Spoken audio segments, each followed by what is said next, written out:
একটু ভেবে দেখুন, আপনি যখন রেগে যান তখন কি আপনি মানুষকে আঘাত করেন না নিজেকেই ধ্বংস করেন? রাসূল সাল্লাল্লাহু আলাইহি সাল্লাম বলেছেন, শক্তিশালী সে নয় যে কুস্তিতে জিতে যায়, বরং শক্তিশালী সেই যে রাগের সময় নিজের নফসকে নিয়ন্ত্রণ করতে পারে।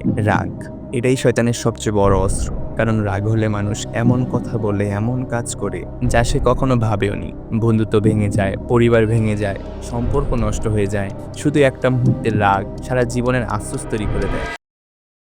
আপনি জানেন কি, কোরআন মাজিদে আল্লাহ তাআলা বলেছেন, যারা রাগ নিয়ন্ত্রণ করে এবং মানুষকে ক্ষমা করে আল্লাহ তাদের ভালোবাসেন।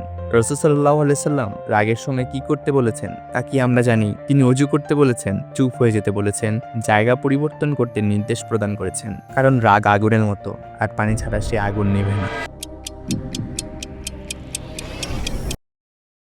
আজ থেকে ঠিক করুন, যখনই রাগ আসবে আউযুবিল্লাহি মিনাশ শাইতানির রাজিম বলবেন। 10 মিনিট চুপ থাকবেন।